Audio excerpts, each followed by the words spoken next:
Vous nous aviez envoyé une carte postale il y a quelques semaines où vous nous demandiez des renseignements sur des valeurs à 3 sous qui auraient un énorme potentiel, avec un taux de risque très faible. Vous voyez de quoi je parle? Oui, c'est possible, oui. Ok, super. La raison de mon appel d'aujourd'hui, John, c'est qu'une opportunité vient justement d'atterrir sur mon bureau.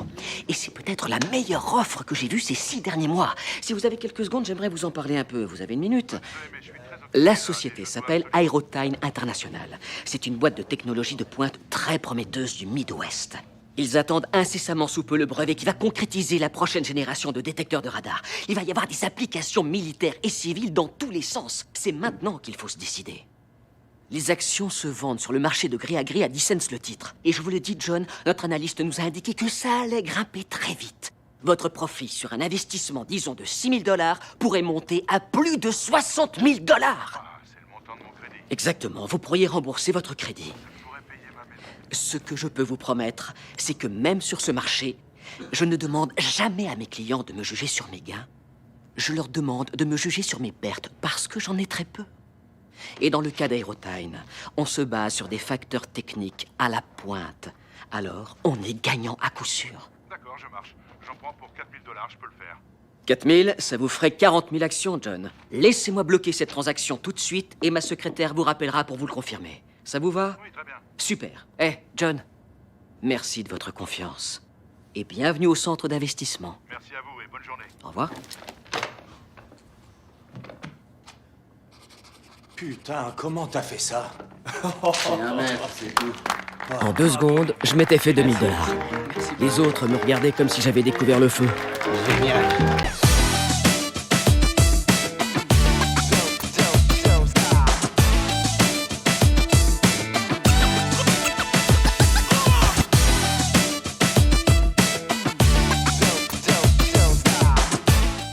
Il faut comprendre une chose, c'est que l'objectif, c'est quoi? C'est pas de prendre un mandat. Alors, oublie qu'il faut que tu prennes un mandat, c'est de mettre un pied chez le client. Ouais.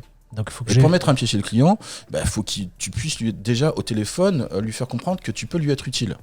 Donc trouve une problématique et essaie de répondre à cette problématique-là.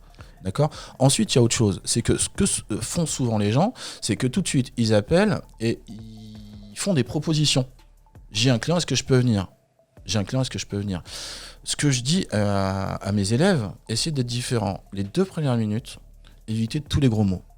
Ne parlez pas de mandat, ne parlez pas de client, etc. Ça va vous imposer quoi ? À poser des questions, à écouter, à définir une problématique et à vous proposer justement de venir y répondre. Ça déjà en soi. Mais le problème, c'est que souvent, ça marche, mais souvent le mec est tellement saoulé qu'après le 20e appel, même si tu as la meilleure méthode, la meilleure justement des honnêtetés, c'est bon, ça m'a saoulé, parce que ceux qui ont fait le travail avant toi déjà ont tout déglingué avant. Mais il y a autre chose aussi, c'est que la pige téléphonique, aujourd'hui en France, on a un taux de mutation qui est à peu près de l'ordre de 5%. En France En trop de rotation Ouais, rotation, mutation, il y a à peu Je crois près. que c'était 3,2. Il me semblait qu'on est aux alentours de 5, entre 3,4, moi j'avais entendu. Combien ? Non, je l'avais calculé, Combien mais... Ok. Moi j'étais plus dans les 4,2. C'est ce que j'avais dit, entre 4... 4,2 c'était en décembre alors, 2020. Mais Même moi, 4,26. vous achetez- exactement. Alors, quand je dis aux alentours de 5, j'avais pu C'était en te dire décembre entre 2020, 4,2 et 5. Mais bon, Excusez-moi les amis, on va régler ça tout de suite. Et vous n'avez pas travaillé pour Stratton Oakmont ?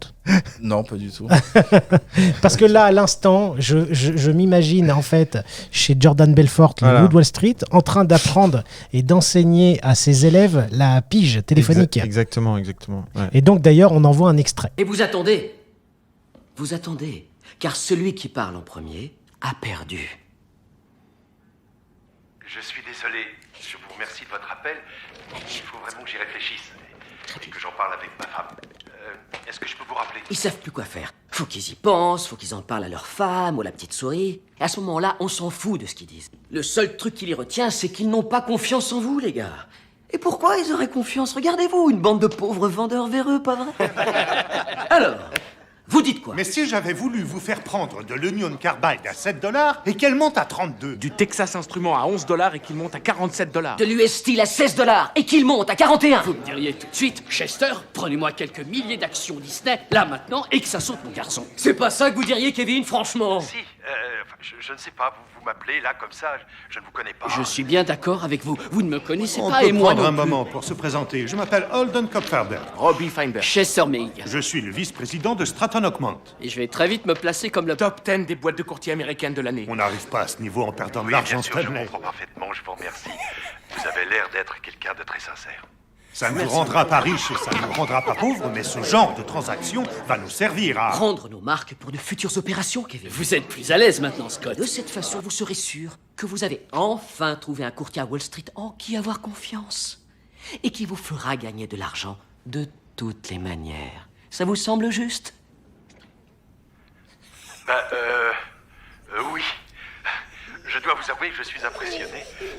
Je sais pas, qu'est-ce que vous en pensez de... Kevin, vous me suivez sur ce coup. Une belle capitalisation genre Kodak.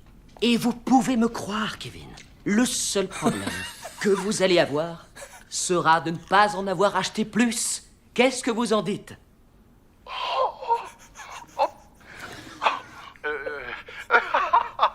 Ma femme risque de demander le divorce, mais bon, allez, je vais... Oui. Excellente décision. Alors, combien vous en voulez pour cette fois? Allez, disons 5 000, oui, 5 000 pour mettre le pied à l'étrier. Pourquoi pas 8 000, Kevin? On y va pour 10 000. 10. Ça vous va? Excellent choix. Kevin, je bloque cette transaction et je vous rappelle dans quelques minutes pour vous donner la confirmation, d'accord? Et bienvenue chez Stratton Oakmont. Merci à vous, je vais boire une bière. C'est cool. Bonne journée, Kevin. Oui, merci Jordan. Suite à cet extrait, Super Maher, extrait. Bah, d'ailleurs, qu'est-ce que t'en as pensé? C'est lequel extrait d'ailleurs? C'est l'extrait de la pige téléphonique. Ah oui. Voilà, donc on l'enverra dans le... Celui qui est sur la chaîne Secret de Pige.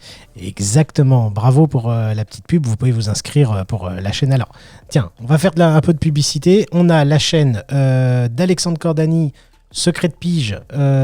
Secret d'investisseur. Secret d'investisseur. Et puis on a la chaîne aussi Nego Channel. On expliquera après parce que on va avancer dedans. C'est d'ailleurs il nous expliquera Maher quel est son secret de fabrication. Il a en fait un ADN particulier au niveau de sa chaîne et je vous invite à y aller. C'est Nego Channel et juste après dans l'émission on va parler plus en détail de sa passion, de la fabrication de son contenu. C'est ultra intéressant. Donc en fait sur la pige immobilière, ouais. Derrière tu conseilles le rendez-vous et à force de donner des conseils, il y a un moment la charité ou le remerciement où les clients se disent mince, je suis gêné qu'on m'apporte tant de services. Peut-être que cette personne-là, il y a un lien de confiance qui se fait. Il y a un livre que je conseille à mes élèves de lire qui s'appelle Influence et manipulation de Robert Cialdini.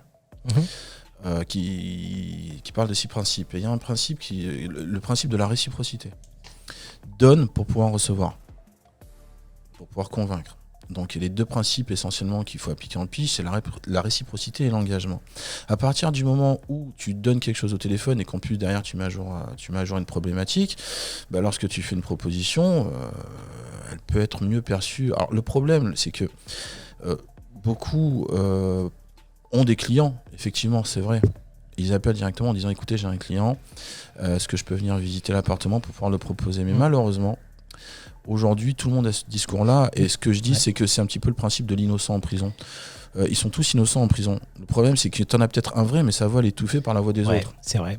Parce que moi, j'ai une méthode. Ça ne marche plus, en fait. J'ai une méthode en formation où je demande à tous les négociateurs de lister tous les clients chauds, les clients les plus acheteurs, ceux qui sont prêts, en fait, qui ont déjà une maturité excellente, dans les 5 pièces, dans les 4 pièces, dans les 3 pièces, de les mettre sur un tableau pour que quand on fait de la pige, tout de suite, on sait quel client corrélé par rapport à l'annonce qu'on est en train de... Oui, mais on revient à la même chose. Oui, bien sûr. Le propriétaire derrière n'est pas obligé de te croire. Alors que c'est la réalité. Par contre, moi, ce que je dis, justement par rapport à ça, lister tes clients acheteurs, pas par rapport à la pige, mais avant d'aller au rendez-vous, c'est-à-dire préparer. C'est-à-dire que tu peux très bien appeler tes clients simplement pour prendre des nouvelles justement de tes acquéreurs. Est-ce que vous avez trouvé? Oui, non. Alors voilà, je vais visiter un appartement cet après-midi. C'est un T3, il est à tel endroit, il est à tel prix, etc. Est-ce que ça pourrait éventuellement vous convenir? Écoutez, une fois que je suis là-bas, je vous appelle et je vous donne mon ressenti. Et si vous souhaitez le visiter, on prend rendez-vous. Et à ce moment-là, c'est vrai, tu as travaillé ton client avant, et une fois que tu es chez le client, tu peux très bien appeler justement le client acheteur chez le client vendeur en lui proposant, en disant voilà, écoutez madame, moi j'ai un acquéreur, maintenant je vais pas vous raconter des bêtises, on va l'appeler ensemble. S'il est intéressé, il peut venir la visiter. En contrepartie, il faudra quand même signer un mandat avant. Il faudra lui expliquer, mais en soi, déjà, tu peux déjà commencer à travailler ça. Pourquoi ? Parce que le mec, il n'a pas encore signé de mandat, il y a déjà un vendeur pour moi. Alors, je ne l'ai pas dit, je lui ai montré et je peux lui prouver 1 heure après s'il le souhaite. Et ça, tout le monde peut le faire. Des hackers, on en a tous. Maintenant, est-ce qu'ils sont bien exploités ou pas ? Ça, c'est une autre histoire. Généralement, quand tu as un mandat, derrière, tu récupères entre une dizaine et une vingtaine d'hackers en fonction du bien. Et ces gens-là, qu'est-ce qu'on en fait ? Ok, ils visitent et puis ils se barrent et puis on ne les relance pas. Et souvent, ces acquéreurs-là ont des fois un bien à vendre aussi. Bien sûr. Donc, il y a aussi ce petit détail, c'est que souvent la prospection passe aussi par les acquéreurs et par le suivi. Et du coup, ce qui se passe, c'est que tu t'aperçois que des gens ont un bien à vendre et qu'en fait, il faut peut-être vendre le bien avant d'acheter. Et donc, du coup, en fait, l'acquéreur se transforme en vendeur derrière. Voilà. Mais tu peux très bien, lorsque tu as des acquéreurs, préparer le terrain justement de ta prospection ou de ton rendez-vous pour ton mandat, quoi. Voilà. Eh ben écoute, c'est très intéressant et j'espère qu'on aura l'occasion d'en profiter en réel.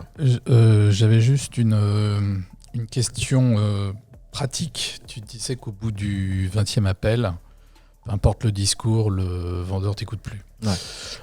Qu'est-ce qui se passe alors dans ces cas-là ? Pour celui qui fait la pige, évidemment. Pour le vendeur, pour celui qui fait la pige, malheureusement, il s'en rend pas compte. Et il le sait pas. Il pense simplement que le client est un connard et qu'il a raccrochonné, mais il sait pas que c'est le 10e ou le 15e qui appelle. Malheureusement, c'est ça. Il y a ce qu'on appelle le triangle de Karpman, en fait. C'est-à-dire, c'est un principe justement qui parle de victimes, de persécuteurs et de sauveurs. C'est-à-dire qu'en fait, on peut être 2 au téléphone, mais sans s'en rendre compte, en fait, on est 3. C'est-à-dire que la personne qui reçoit l'appel, elle est victime par des agents immobiliers qui la persécutent. Elle en a marre. Sauf que celui qui persécute n'en a pas conscience et se voit comme quelqu'un qui veut aider et sauver. Et du coup, en fait, il n'y a pas de dialogue. Et ça tourne en rond. C'est-à-dire que je veux sauver quelqu'un qui, en fait, que je persécute, mais j'en ai pas pris conscience. Et malheureusement, ça, c'est un fait. Et la solution pour sortir de ce triangle de Karpman, c'est d'échanger, de discuter, de trouver un projet commun ou une problématique commune qu'on va essayer de régler. Voilà. Et ça, c'est avéré. Et c'est ce que je dis toujours. Je prends un exemple d'émission, Pascal le grand frère. C'est un truc tout bête, c'est un truc tout con. Vous avez un ado qui est rebelle, et puis vous avez sa mère qui veut son bien. Et fait ta chambre, elle travaille bien à l'école, et va chercher du travail. Sauf qu'elle emmerde et il insulte. Alors qu'elle veut l'aider. Mais lui, il se sent persécuté par sa mère. Qu'est-ce que fait Pascal ? Il les prend tous les deux, à part. Il discute individuellement avec les deux, et puis derrière, il les emmène à faire un projet commun, à se balader, à partir en trek, etc., pour se rapprocher et pour pouvoir construire quelque chose. Au téléphone, c'est exactement la même chose. T'as pas compris que tu veux aider quelqu'un, mais qu'en fait, tu persécutes. Et donc, à partir du moment où tu as compris ça, tu vas essayer de trouver une vraie problématique pour pouvoir l'aider réellement, parce que là, tu l'emmerdes. Voilà. Mais ça, on n'en a pas conscience au téléphone, parce qu'on pense qu'on est le seul à appeler, et on n'a pas ce recul-là. Et c'est ce qui fait que, justement, l'expérience que je fais, là je la partage, mais est très formatrice en soi. Est très très très formatrice parce que tu comprends ça. Tu comprends qu'à un moment donné, tu te dis merde, putain, mais en fait, attends, moi j'appelle aux alentours, j'appelle pas tout de suite. J'appelle au bout de 2 ou 3 jours. Et tu t'aperçois qu'au bout de 3 jours, tu as reçu 80 appels. Et tu comprends que justement, au bout de 3 jours, ta voix, on t'entend plus, on t'écoute plus. D'abord, est-ce que tu conseilles d'appeler au bout de 3 jours ? Alors, est-ce que je conseille d'appeler au bout de 3 jours ? En fait, ça dépend vraiment des secteurs, en fait. Sur Paris, au bout de 3 jours, t'es le 80e. Pourquoi ? Parce que tous les agents immobiliers ont des applications, ont des notifications. Dès qu'il y a une annonce qui sort sur un secteur ou sur un code postal particulier, ils ont déjà une notification, ils appuient sur un bouton, ils appellent directement, sans composer le numéro. Et des fois, tu te retrouves avec 10, 15, 20 appels au bout d'1 heure. T'es même pas au courant que l'annonce est sortie, que déjà, t'as 10 appels. Donc c'est très compliqué au bout de 3 jours. Et même le premier.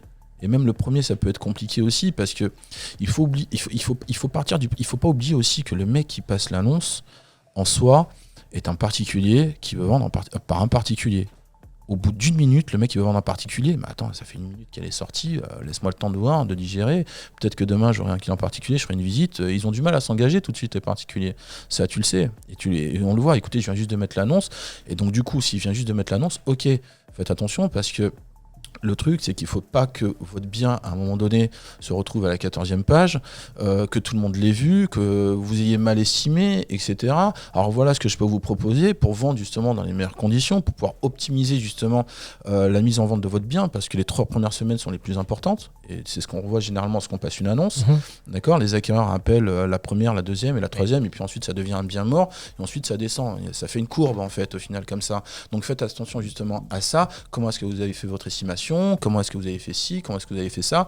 Peu importe le mec ce qu'il va te dire, à un moment donné, tu peux trouver une problématique. Oui, le voisin, il s'est vendu à tel prix le mètre carré. D'accord, super. Il s'est vendu quand le voisin?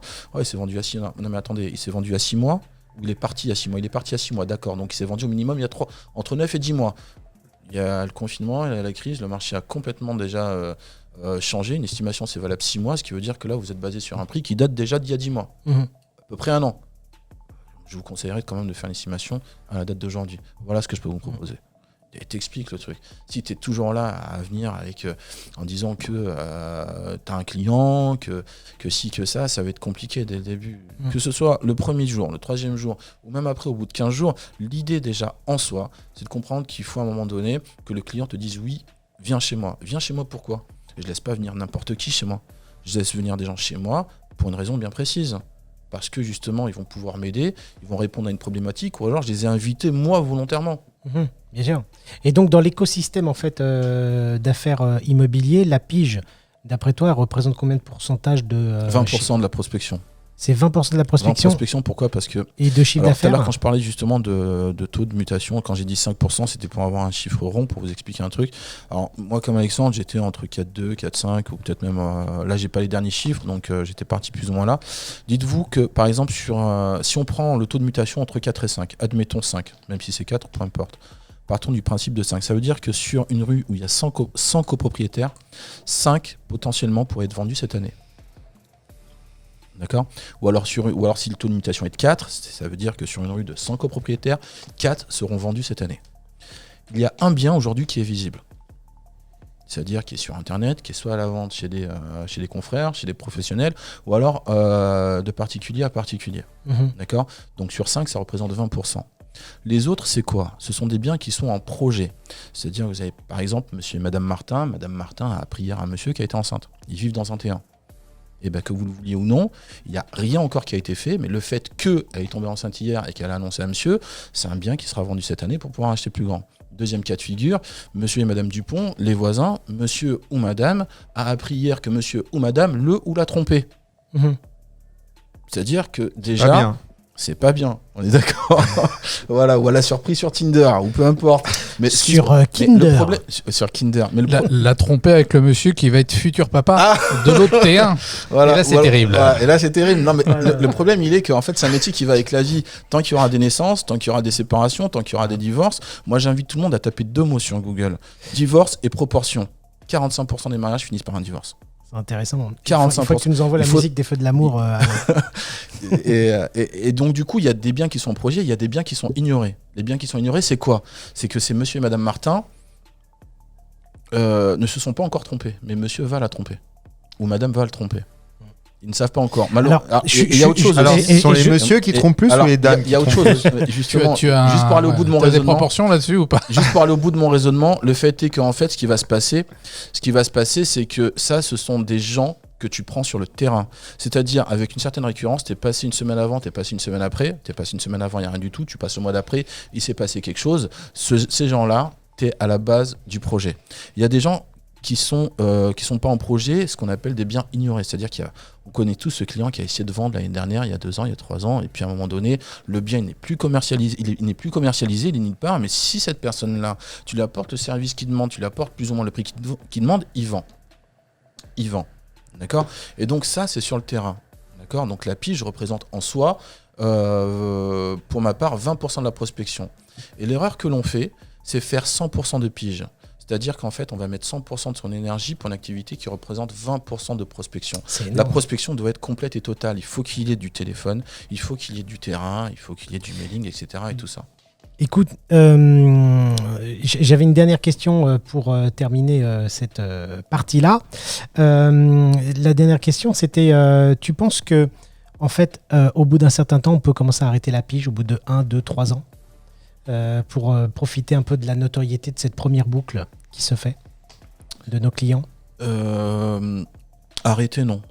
Non, et pour ma part, il faut faire de la pige et de toute façon, il faut toujours prospecter pour une raison bien particulière, c'est que ça entretient justement la qualité du vendeur à la négociation, parce que déjà en soi, lorsqu'on prospecte, on essaie d'être convaincant.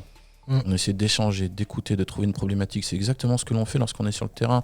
Malheureusement, celui qui ne prospecte pas, et c'est ce que je vois toujours aujourd'hui, je vois beaucoup d'agents immobiliers qui se lancent, qui ne font pas de pige, ils n'ont pas réellement d'expérience en tant que vendeur, et tu le ressens, tu sais qu'ils négocient pas. Pourquoi ? Parce qu'ils sont sur les réseaux sociaux, ils envoient, et lorsqu'ils sont chez les clients, ils font des propositions, et puis ils attendent que le client leur dise oui, sans forcément à un moment donné faire comprendre au client que c'est pour son bien. Et donc du coup, le fait que tu es convaincant, déjà en soi, ça t'entraîne à la négociation, et ça devient, on va dire, des automatismes et des réflexes qu'ensuite tu reproduis sur le terrain en négociation pour le mandat exclusif. À partir du moment, et c'est ce que je dis toujours, si vous n'êtes pas en mesure déjà de négocier un rendez-vous, cherchez même pas à négocier un mandat ou à faire baisser 20 000 €, tu n'y arriveras pas. Sûr. Là déjà, tu proposes quelque chose qui est gratuit, sans engagement. Si derrière, tu es face à quelqu'un et qu'il faut négocier 20 000 €, comment tu vas faire ? Mais tu sais que là, les chiffres de Karine Mailleux, on lui passe un petit coucou si elle nous regarde. J'ai vu que depuis 15 ans, la part des particuliers n'a pas baissé, n'a pas augmenté. Ils ont 30% de part de marché au niveau national, 20% en Ile-de-France. Ouais, mais par contre, il y a beaucoup plus d'agents immobiliers qu'avant. Et beaucoup plus de ventes. Oui, il y a beaucoup plus de ventes. Mais on avait 600 000 transactions. Alors après, il faudrait voir la proportion justement sur et là, on passe autour du million. Sur ces 30%. En fait, finalement, qu'est-ce qui reste pour les agents immobiliers en fait, divisé par le nombre d'agents immobiliers, je parle de conseillers immobiliers. En fait, les agences traditionnelles et indépendantes, elles ont gardé leur part de marché. Les ventes, en plus, elles ont été au profit des notaires et réseaux de mandataires. Et on n'a pas parlé des agences de papa. Et non, on va en parler tout à l'heure et j'espère que maman ne criera pas.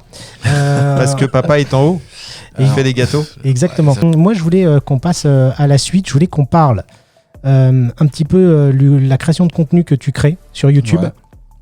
Et sur YouTube, tu es, passionné de films. Pas le cinéma en général. De cinéma en général. Ouais. Et derrière le cinéma, en fait, tu découvres, un message, un sens de ce que les réalisateurs, les scénaristes ont voulu écrire. Ils ont dû se renseigner d'abord sur le terrain, je pense. Donc, je vous invite à vous abonner sur la chaîne Nego Channel de Maher et vous allez voir un petit peu. Alors, je vais mettre un extrait, comme ça vous allez voir un petit peu ce que Maher fait. C'est parti. Voilà le grand défi que tout prospecteur doit relever. Comment découvrir ce qui se cache là sous mes pieds. 2 solutions, bien sûr, beaucoup de travail ou beaucoup de chance. Prospection est un dérivé de l'anglais to prospect, qui veut dire rechercher. Quand je cherche quelqu'un, je le trouve toujours. La définition est attestée depuis 1841 au sens de chercher de l'or ou des gisements. La deuxième partie du 19e siècle est considérée comme l'âge d'or de la prospection, et à partir de là, une nouvelle race d'explorateurs est née. On est des prospecteurs. Mais ceux qui ont la foi mettent en place des stratégies en ayant bien défini le contexte et en ayant bien ciblé. La prospection reste un monde à part et un métier à part entière. Stratégie, méthode, outils, huile de coude, découverte, concurrents et coup de Trafalgar. On voit ressurgir 2 états d'esprit. Il y a ceux qui prospectent parce qu'on leur a dit de prospecter. Vous ne trouverez rien, même en creusant toute une année. Et il y a ceux qui prospectent pour s'enrichir. Plus de matchs. Dis simplement que je mets à sa copine 6 sur 10 maxi. En tout cas, les gars, si on doit remplacer Jambi, c'est ce petit ferait l'affaire. Ouais, je suis d'accord. On dit qu'une vente ou une négociation est quasiment perdue dès lors que le temps de parole est supérieur au temps d'écoute. Beaucoup de vendeurs cherchent à se vendre, passent du temps à vanter leurs services, leurs produits, balancent des arguments ici et là et monopolisent la discussion. Tout ça, c'est que de la tchatch. Ça tchatch, là. Ils pensent qu'en parlant, ils ont le contrôle. Et bien alors je leur pose une question. Si je laisse volontairement la parole à l'autre, qui a le contrôle ? Je sais pas.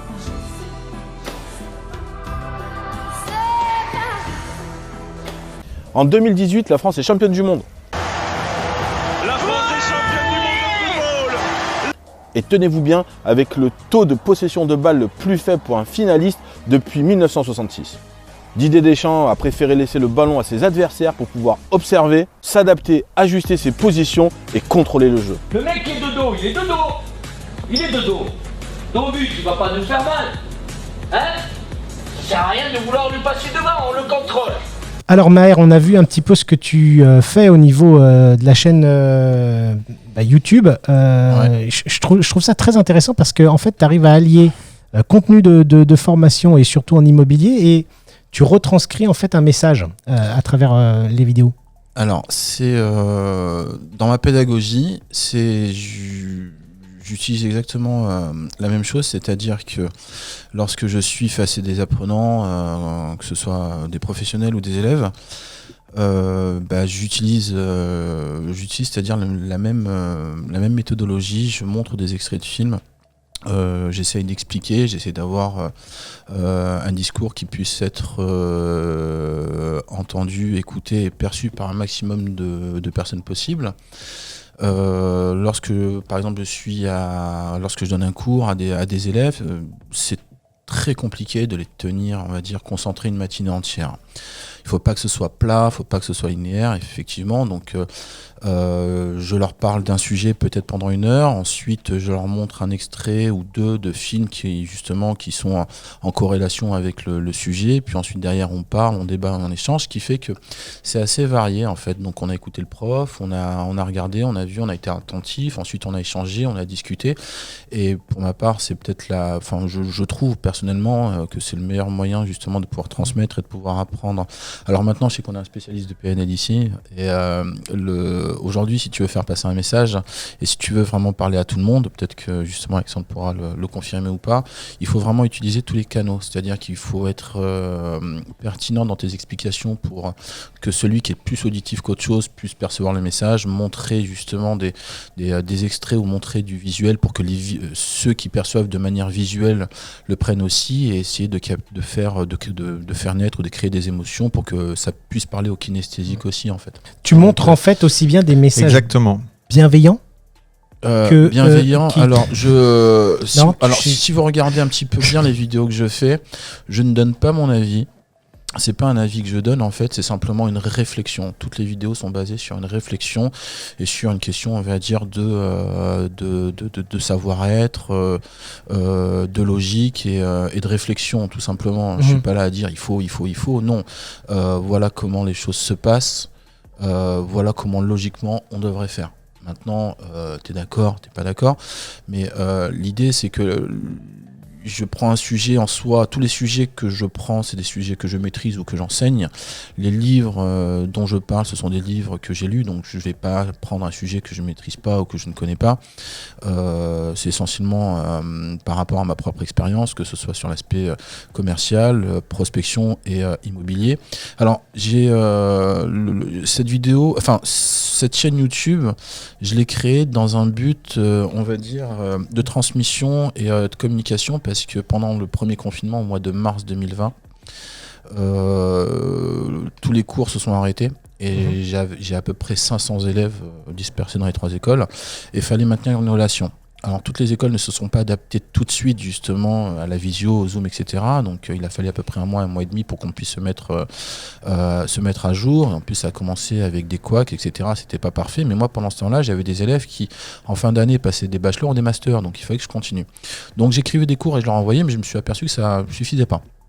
Donc je me suis dit, bon, je vais essayer de faire une vidéo. En plus j'avais des heures à perdre pendant le confinement, je ne travaillais plus en entreprise, donc les agences immobilières étaient fermées, donc j'ai fait une formation à montage vidéo en ligne. C'est un truc que j'ai toujours voulu faire et que j'ai jamais eu le temps. J'ai lu des bouquins, etc. Je me suis dit, allez, je vais tester, je vais faire une vidéo, je vais l'envoyer à mes élèves, et puis finalement je me suis pris au jeu et je leur ai envoyé ce type de vidéo un petit peu de manière régulière, en complément justement des sujets que je leur envoyais. Et puis j'avais un super bon retour de mes élèves. Je me suis dit un soir, je vais le mettre sur LinkedIn, je vais tester. Et puis il y a eu des vues, il y a eu des partages, et puis du coup j'en ai partagé une deuxième, etc. Et donc je me suis pris un petit peu au jeu, et je fais ça maintenant de manière régulière. Alors, c'était complètement désintéressé. C'était didactique. Ouais, c'était complètement désintéressé et je reprends un petit peu ce que je disais sur le principe de la réciprocité, essayer de donner pour que les gens puissent essayer de donner sans vouloir recevoir. Moi, ce que j'ai fait, c'était à la base pour mes élèves, le contenu il était créé, je me suis dit allez, je vais le partager maintenant sur LinkedIn, peut-être que ça peut servir, etc. Et ce qui se passe, c'est que j'ai eu des retours positifs. J'ai eu pas mal de retours positifs, c'était plutôt cool et ça m'a apporté en fait, ça m'a apporté du business en fait. C'est-à-dire que aujourd'hui, c'est un petit peu de la prospection, on va dire indirecte, mais à chaque fois que je fais une nouvelle vidéo, ça touche une audience et donc du coup j'ai des messages, je reçois des commentaires ou des messages privés d'agences immobilières ou d'autres. Ça marche très fort. En fait, tu nous disais, je crois qu'Alexandre, tu avais vu un petit peu les chiffres de Maher. Ah, mais les chiffres sont juste faramineux. Alors déjà, bravo Alors, Maher. Et en merci. plus, ces vidéos sont juste magnifiques. Enfin, franchement, c'est juste impressionnant. Je crois que je te l'ai dit une fois d'ailleurs quand on avait échangé ensemble. Je déjà ce travail d'archives pour aller récupérer toutes ces vidéos. Alors, pour ça, j'ai un petit truc, je l'expliquerai après. Ok, d'accord. Voilà. Super. Et alors du coup, déjà, je te remercie. Enfin, quand même, c'est chouette. Même si t'as un petit truc. C'est cool. Mais du coup, et du coup, je me suis aperçu que finalement, ça m'a rapporté pas mal de contacts.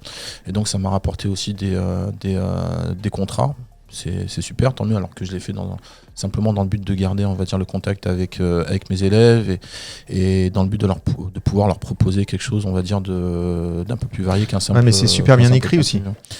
Alors, je suis pas là pour t'envoyer que des fleurs, mais c'est vrai que c'est hyper bien écrit, c'est bien amené. Moi, je trouve que le ton est bien mené. Et en fait, c'est un ensemble de choses. Je te le dis parce que j'ai essayé de faire la même chose. Pas en te copiant, mais parce que je te connaissais pas encore, mais sur une vidéo dont je t'avais parlé, tu te rappelles ? Oui. Sur Breaking Bad. Exact. Ouais. Et en fait, j'ai jamais réussi à trouver. Très bon choix, Breaking Bad. Ouais, mais non, mais c'est un truc qu'il faut que je fasse. Mais le truc, j'ai jamais réussi à trouver le bon ton, en fait. Et c'est vrai que toi, tu écris bien, tu as le bon ton. Et en plus de ça, tu utilises les bons extraits vidéo. Donc c'est vrai que ça fait une bonne recette et c'est pour ça que tu exploses, clairement. Déjà, merci beaucoup. Et alors, qu'est-ce qui fait ? Alors, les bons extraits, je les ai déjà en fait. C'est-à-dire que, comme dans mes pédagogies, comme je vous expliquais, j'utilise beaucoup justement le cinéma et les scènes, etc. pour pouvoir montrer de manière visuelle un petit peu les sujets que j'aborde ou les problématiques que j'aborde. À chaque fois que je regarde un film, je suis passionné de cinéma, je regarde beaucoup de films, de séries, etc. Bon, même si en fonction des périodes, j'ai pas beaucoup l'occasion, mais à chaque fois que je regarde un film et que je suis attentif et que je vois qu'il y a une scène qui peut correspondre à un sujet que j'aborde, à une problématique ou à un cours, je l'enregistre, je la garde et donc du coup, ce qui fait que derrière, je récupère l'extrait. Et j'ai un disque dur de quasiment 1 Tera rempli d'extraits de films. Et donc, ce qui veut dire que j'ai déjà les extraits. Tu fais des annotations ? Je fais des annotations, je récupère une scène que je découpe sur 2 ou 3 minutes. Et puis, tu ne regardes jamais le film pour le message, mais tu le regardes en prenant de la hauteur ? Non, prendre de la hauteur, oui. Mais le problème, c'est que quand on regarde un film, en fait, on le regarde pourquoi ? Soit pour se divertir, on peut le regarder avec son téléphone, tu peux être attentif. Et souvent, on n'a pas la même lecture quand on regarde un film. Il y a un film que toi, tu peux trouver dramatique, que moi, je peux trouver plutôt sympa ou rigolo, etc. Mais lorsque tu fais un métier de négociation, un métier de contact, un métier d'humain, et que tu regardes un petit peu toutes les scènes, justement, qui correspondent, où il y a de l'humain, du contact, où il suffit qu'il y ait une scène entre une femme et un mari et qui négocie pour savoir qui va faire la vaisselle, tu retrouves des techniques de vente que tu as appris ou que tu mets en pratique ou des trucs comme ça. Et donc, du coup, c'est toujours intéressant. Alors, moi, ce que j'ai fait, alors déjà, je le fais depuis plusieurs années, c'est que je récupère beaucoup d'extraits de films. Et donc, j'ai pas mal d'extraits qui parlent de prospection, de management, de vente, de refus, etc. Peu importe. Et donc, du coup, le sujet, je le connais, je le maîtrise. Et quand je décide de faire un sujet, je sais plus ou moins quel extrait je vais déjà utiliser. C'est déjà tout enregistré. Parce que si je devais écrire un sujet et ensuite qu'il fallait que je regarde plein de films pour trouver l'extrait, je m'en sortirais pas. Moi, je pensais qu'il y avait une astuce, c'est-à-dire qu'on tape un sujet, un tag, Non. Alors ça, je peux le faire avec ma base de données aujourd'hui. Maintenant, tu peux me dire, voilà, je cherche des extraits sur tel ou tel sujet, je peux t'en donner moi parce que je les ai préenregistrés déjà. Il faut sortir le site. Ouais. Mais je sais pas si t'as le droit. Hein. Alors je sais pas si t'as le droit Si, déjà. Alors déjà avec peux, YouTube, déjà c'est très compliqué parce que des fois mes vidéos ne passent pas parce qu'il y a des extraits trop longs. Des extraits trop longs. Alors à chaque fois je suis obligé de couper ou de ralentir ou de couper les scènes pour pas que ça fasse 3 minutes. Parce que quand tu mets 3 minutes d'un film, YouTube le calcule et te bloque. Si tu coupes entre temps, parce qu'à un moment donné il y a des coupures et donc du coup c'est plus le même extrait, donc du coup ça peut passer un petit peu comme les musiques que je mets. Les musiques elles passent, pourquoi ? Parce que ce sont pas des musiques avec les paroles, etc. Ce ne sont que des instrumentales et YouTube du coup, alors c'est pas que je gruge en fait. De toute façon ma chaîne elle est pas monétisable. Non mais en fait les robots derrière il Shazam automatiquement et quand il Shazam une instru plus un extrait de film, il le reconnaît pas forcément tout le temps quoi.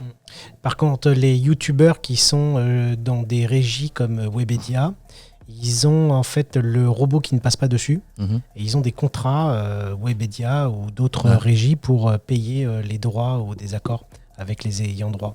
Oui, bah sûrement. Alors moi il y a des vidéos qui sont publiques, elles sont toutes publiques de toute façon, sauf qu'il y a des vidéos qui peuvent être monétisables et d'autres qui ne le sont pas, simplement parce que j'ai utilisé des extraits trop longs. Mais en soi YouTube ne me la retire pas et la laisse visible en fait. Oui, d'accord. Mais moi comme je vous ai dit, dans le but à la base c'était de fournir du contenu, on va dire, à mes élèves et à ma communauté, si bien qu'après ça s'est un petit peu ça s'est plutôt bien développé. Alors c'est vrai que c'est des vidéos de niche quand on regarde, je parle pas réellement à tout le monde, je parle aux vendeurs, aux commerciaux, etc. Mais finalement je me suis aperçu que oui, vu les résultats sur les dernières vidéos, je fais à peu près 60 000 vues, moi le premier je suis étonné. Alors quand je regarde après sur YouTube Analytics, je vois que c'est partagé sur les groupes WhatsApp, sur LinkedIn, sur Facebook, sur Instagram, donc c'est plutôt cool. Si en plus derrière c'est que le message on est peut passé. Donner des tips et puis les gens ils like et puis il y a des patrons des responsables d'entreprises, de groupes avec qui je parle et qui me disent voilà, on a échangé, on a un groupe WhatsApp, j'ai 40 négociateurs et puis j'ai diffusé ta vidéo dessus et d'un coup simplement ça prend 50 vues en une minute et ainsi de suite et donc dans l'univers de l'immobilier en France 60 000 c'est très important. Il n'y a que les États-Unis ou l'Australie c'est énorme, 60 000 qui arrive à dépasser alors les 60 000 millions. sur les deux dernières, la chaîne totale je crois qu'elle comptabilise aux alentours de 200 000 vues sur un truc que j'ai créé il y a un an quoi. Voilà, c'est-à-dire que c'est pas un réflexe. J'ai vu et on en parle souvent avec toutes les personnes qui créent du contenu. C'est pas un réflexe pour l'univers de l'immobilier et même des commerciaux d'aller sur YouTube, alors que c'est une manne en apprentissage. Je veux dire que tu vois, tout à l'heure tu nous parlais du vendeur d'encyclopédie. Moi je me rappelle de cette époque-là où on devait aller chercher nos informations dans les livres. Et maintenant tu tapes n'importe quelle information, tu peux. Et d'ailleurs, j'ai une histoire, c'est Oussama qui raconte cette histoire-là, qu'un jeune Africain a tout fait pour essayer de trouver un ordinateur et de se payer un ordinateur. Et la première chose qu'il a fait, c'est qu'il a été sur les cours en ligne. Et sur les cours en ligne, il a été chercher comment fabriquer quelque chose pour aider son village et donc à partir de là il a créé ce générateur de je crois que c'était de pompe à eau ou de courant. Il faudrait que je retrouve cette vidéo là et ce qui est ultra intéressant c'est que peut-être il y a quelques années sans l'ordinateur, sans l'informatique, en fait même dans des coins reculés on n'aurait pas pu avoir ce savoir là et ce savoir là on peut finalement, et donc il a créé lui la première entreprise d'électricité en Afrique, on peut pouvoir faire grandir et apporter quelque chose d'important pour changer. Mais je suis complètement d'accord, mais aujourd'hui on s'en rend pas compte. Tout dépend comment on utilise les réseaux sociaux, YouTube. Aujourd'hui, tu peux trouver des tutos sur tout sur YouTube. Tu veux faire de la peinture, tu veux refaire ton mur, tu veux poser du carrelage, tu veux faire changer une courroie, changer des garnitures de portières. Tu peux tout regarder. Je veux dire, aujourd'hui, tout dépend. Maintenant, si c'est pour regarder l'équipe d'Aya Nakamura toute la journée, effectivement, ça peut être compliqué, tu vois. Mais tu peux tout trouver. Mais il y a beaucoup d'agents immobiliers qui vont sur YouTube. Aujourd'hui, il y a des formateurs, il y a des professionnels qui ont des chaînes YouTube. Alors forcément, c'est peut-être pas forcément 10 000, 15 000, 20 000 vues, mais tu regardes déjà 2-3 000 vues sur une vidéo. Pour peu qu'il en ait 2, 3, 4, 10, ça fait déjà facile entre 50 et 100 000 vues pour des vidéos d'immobilier. Donc c'est déjà plutôt correct. Des gens vont justement là-dessus. Alors souvent, moi j'ai essayé de faire un petit peu les choses de manière différente, me mettre devant une caméra de manière classique ou debout avec un fond, etc. Il y en a d'autres qui savent le faire mieux que moi. Moi j'essaie de le faire de manière naturelle, c'est-à-dire que 80% des vidéos que j'ai faites, à part les 2 dernières où je suis parti sur un montage, c'est des vidéos improvisées dans la rue. Ouais. J'ai rien écrit en fait. Il y a quelque chose que tu fais, et le joueur du grenier, qui est un grand youtubeur, en fait, l'explique. Tu agites les clés. Et quand on fait du montage en vidéo, agiter les clés, c'est qu'au bout de 7 secondes, l'œil ou le cerveau se repose, et pour pas que l'utilisateur parte de ta vidéo, il faut qu'on puisse l'amener sur une autre visu, un autre angle, un autre changement. Donc en fait, on agite les clés, et toi, quand tu envoies un film, un extrait, un changement, tu dynamises, et en fait, tu laisses pas le cerveau ni l'oreille. Ouais, exactement. Et c'est là où le message, en fait, pointe et on arrive jusqu'au bout. Alors, moi, il y a un gars que j'adore qui s'appelle Stan Leloup et la chaîne Marketing Mania. Je connais. J'adore ses vidéos. Et pourtant, je suis passionné par le sujet, etc.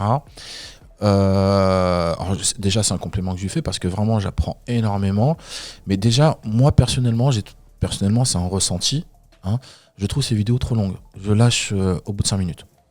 Qu'est-ce qu'il fait Alors, c'est des vidéos qui parlent de marketing sur plein de sujets, sur la vente, sur le marketing de manière générale. Oui, comment vendre un produit sur Internet. Voilà, l'entrepreneuriat, le business sur Internet, le business en ligne. Il parle aussi un petit peu de négociation de temps en temps, même si c'est pas sa spécialité, mais je trouve qu'il fait bien. Ces vidéos... Et c'est ça qui, enfin, pour ma part, alors peut-être que j'ai pas suffisamment de patience ou peut-être que j'arrive pas à me concentrer complètement. Ces sujets me passionnent, mais j'arrive pas à aller au-delà des 20 minutes en fait. Et donc je me suis dit, je vais essayer de faire un format plus court. Et si je fais un format plus court, faut qu'il soit très animé aussi surtout.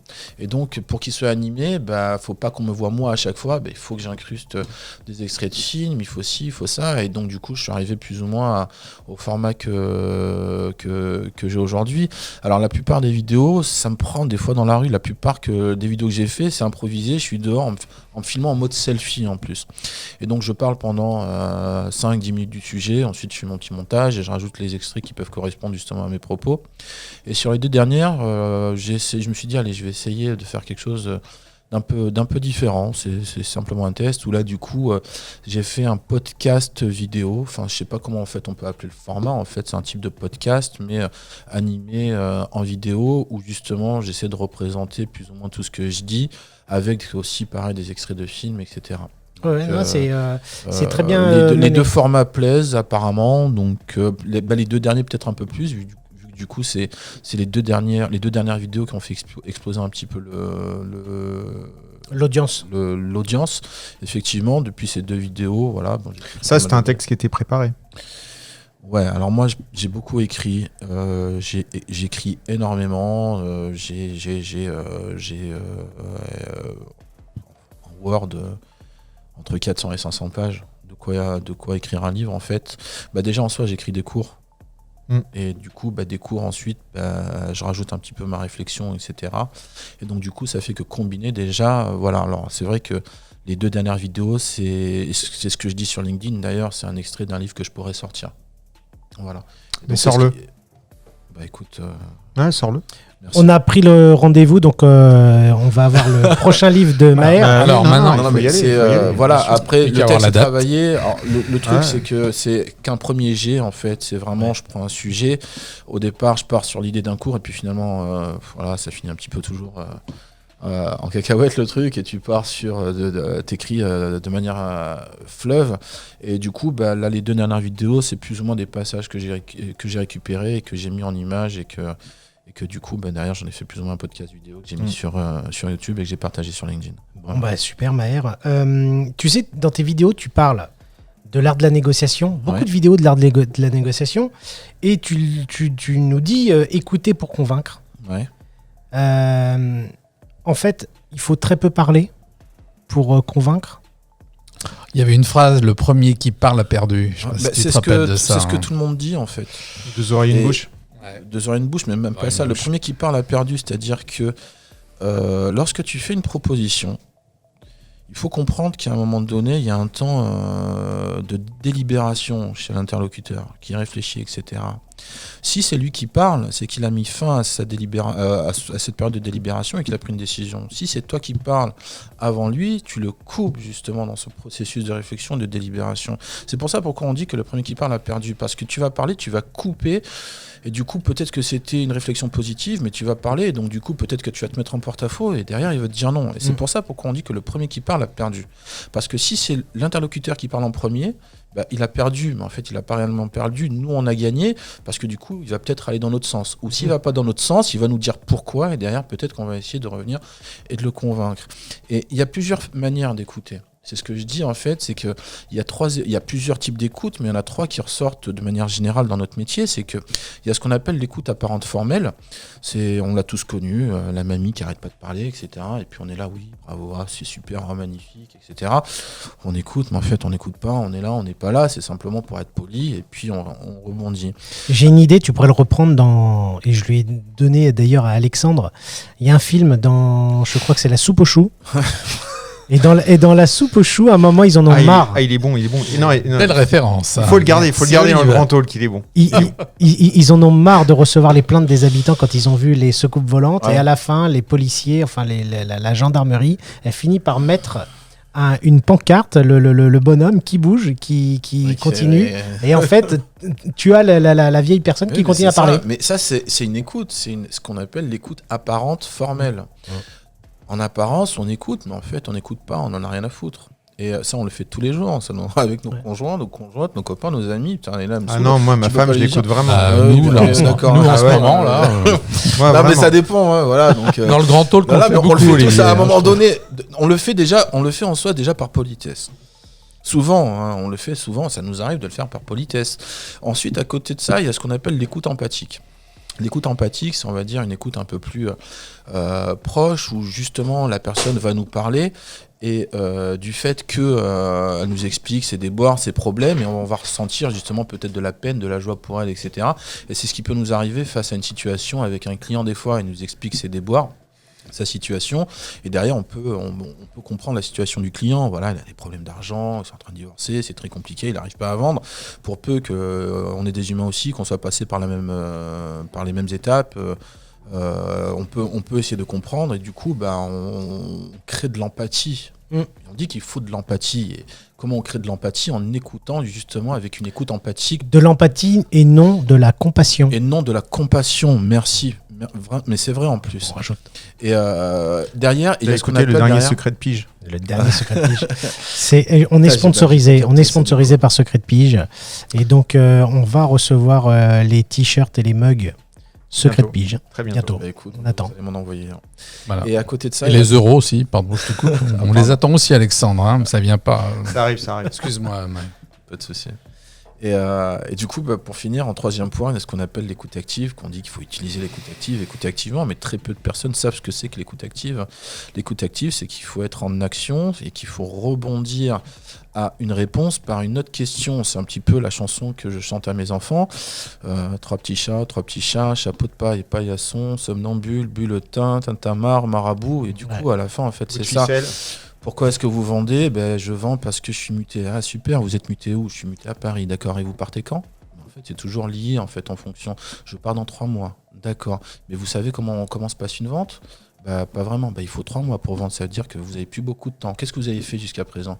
Parlez-moi. Et du coup, en fait, tu arrives à un moment donné à définir une problématique où tu crées le cadre. Tu crées le cadre, et derrière, tu vas pouvoir, parce que le mandat exclusif, c'est le même pour tout le monde, mais tout dépend de comment tu l'amènes en fait. Et il faut personnaliser, on va dire, ton approche par rapport à la situation du client. C'est-à-dire que en fonction de sa problématique, et c'est un petit peu, alors c'est pas vicieux ce que je dis, mais c'est un petit peu comme les flics américains. Tout ce que vous direz pour être retenu contre vous, vous avez le droit de garder le silence. Mais là, le problème, tu le fais parler. Il met sur la table justement sa problématique, et le mandat exclusif, tu vas pouvoir le vendre de manière personnalisée par rapport à sa situation. Aujourd'hui, c'est la meilleure des solutions pour vous. Pourquoi? Parce que, tout simplement. Et pas juste ce qu'on voit de manière générale. Oui, alors ça, c'est la rareté, si, et ça, dans une seule agence, c'est ce que dit tout le monde. Effectivement, c'est une vraie solution en soi. Et de par les chiffres, on sait que le mandat exclusif est la meilleure des solutions. Les gens ne le comprennent pas. Mais en fait, il ne faut pas vendre le produit. Là, ce que tu es en train de nous dire, tu crées le besoin. Non, tu ne crées pas le besoin. Enfin, je ne crée pas le besoin. Tu le crées pas, mais tu vas le chercher. Tu réponds à un besoin. Il va chercher le besoin en fait en posant les questions. Il va savoir où il veut aller. Même pas. Je ramène le client à la réalité face à une situation. Le client est dans une matrice. Il pense qu'il a le temps, qu'il peut vendre tout seul, que commande exclusive, ça sert à rien, que si, que ça, peu importe. Pourquoi est-ce qu'on négocie dans ce métier ? Généralement, on négocie pour amener le client à la réalité. On ne fait que répondre généralement aux objections quand on prend un mandat. C'est trop cher. Et les honoraires. Mais en fait, on fait que du Pascal le grand frère. En fait, c'est ramener le client à la réalité. Mais pour le ramener à la réalité, il faut comprendre déjà les choses, comment lui, il aperçoit et dans quelle situation il se trouve. À partir du moment où tu as compris ça, eh ben, tu vas lui expliquer que non, c'est peut-être pas comme ça qu'il faut fonctionner, mais comme ça. Pourquoi ? Parce que... Je vous remercie tous d'être venus parce que vraiment, on a beaucoup de valeurs qui ont été données là. Et puis, c'est très agréable d'échanger avec Maher parce que là, on rentre dans le vif du sujet et on sent que tu nous apportes du savoir. Donc, j'espère que vous qui écoutez derrière, vous allez liker, vous allez vous abonner à la chaîne. Merci. Et puis moi, je vous dis à très bientôt et je vous souhaite une belle journée. Au revoir. À bientôt, merci. À bientôt, au revoir. And a happy new year. A long ride home on a bus is worth it, dear. Though we are miles away and the snow doesn't seem the same, I've been singing about you every day, you and your candy cane. New Year's ain't nothing without you. Sometimes love finds a way, finds a way. New Year's ain't nothing when you're not here. I miss our